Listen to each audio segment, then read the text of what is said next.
Hello, thanks for joining me for another review. Right, today we've got a beer from Brewdog, and this is their Brewdog versus Cloudwater New England IPA collaboration beer then. So yeah, New England IPA, 6.8% ABV, and it's coming in at, well, they're saying 35 IBUs on the commercial description and 45 on the actual part on Untapped with it, so whatever. Purchased at Tesco's the other day. It's got best before April the 3rd of 2020. So when was it packaged? Does it say on this? No. New for old is there. They'd rather put new for old on it. So whatever. 440ml can, £3 in Tesco's. One of the August releases. Various reviews of this beer flying around from my good friends on YouTube. So Dean, I think Dean's reviewed this, and maybe one or two others. Actually had this the other night on Rob's channel. I'm encouraged by the look of this beer. I think there's kind of good batches and bad batches of this beer, so just over a one finger, just off Whitehead. Hazy as you'd expect for this style of beer, so that's good. But yeah, it's looking really decent. A little bit of light coming through the bottom, but yeah, it's quite a thick looking haze, so it's getting aroma. Yeah, big kind of pineapple grapefruit. Yeah, the usual tropical fruit notes. Smells a little bit sweet. We're using Vermont-style yeast in this as well. I think it's Mosaic. Can't think. Citra and Mosaic. Yeah, smells lush. Let's go straight in then. Cheers.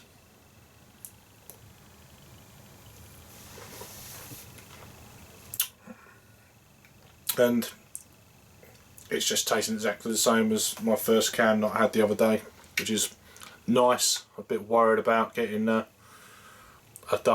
good can and a duff can for the review, but so far so good.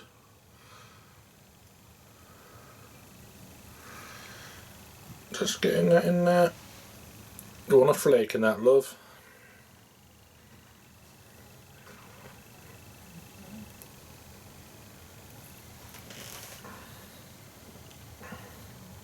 Mouthful of foam, no beer.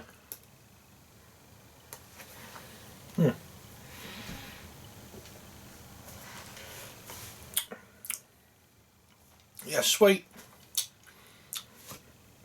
bitter. It's not a bad mouthfeel. It's a little bit sharper compared to other hazies that I've had in the past. But then you have to think £3 a can. For £3 a can, this is really good. Just trying to compare it with other of these Tesco beers I've had. Love and Hate's very good, although the batches, it seems a lot of these new beers, the batches vary in quality, especially the ones that people tend to gravitate to, like obviously these. Rob had an oxidised beer the other night, and it looked like almost like a brown ale, so you kind of tell straight away. But this one's alright. But then for £3, yeah, 6.8% ABV. I've had this beer, whether it's the same recipe or not, I'm not too sure. Which I wouldn't have thought so, but I've had the version 1 and the version 2. I've still got the bottle of that when they brewed this back in 2017. This is a 660ml? Yeah, 660ml bottle. And also the ABV on this has changed. It was 8.5. You can see on the side there. So, I'm intrigued. What did they? Doesn't say what hops they had in this version 2. Doesn't matter. Doesn't matter. But yeah, I thought the first version of this was absolutely amazing. I think I preferred that one over that bottle there, but This, I mean, for what you're paying for it is I wouldn't say it's up from memory. You can't compare beers from such long periods apart, but this is good value for money. The fact that we're getting Cloudwater or Brewdog and Cloudwater collaboration beers, or a beer in the supermarket, is crazy. Would I buy this again? Yes. Just hope you get a good batch. If you get a bad batch, if you're really unlucky, get 2 cans that are bad, then you're not going to buy it again, are you? So it's kind of hit and miss by the sounds of it, but this one's a hit. I'm getting a lot of kind of grapefruity pith, dryness. There's a little bit of kind of hop astringency at the back end. A little bit of oniony garlicky thing going on, which I like.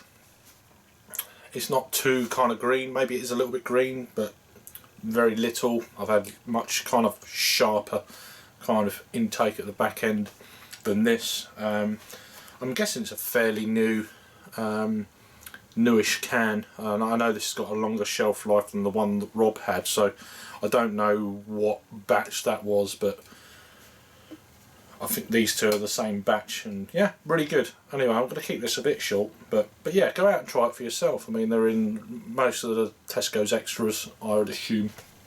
There's 1 or 2 beers that aren't, but certainly this one seems to be around, so I mean, I can get it, so it's probably everywhere. So in terms of rating for me, I'm going to give it steady. I'm going to give it an 8 out of 10. So it's a 4 out of 5 on the Untapped scale. Over to Untapped, this beer has had a lot of check-ins, but I don't know whether it's a combination of the 2 versions before these cans or not, but it's had pretty well 11,000 total check-ins on this on Untapped, 2,809 in the last 30 days, which is predominantly it will be supermarket cans on that.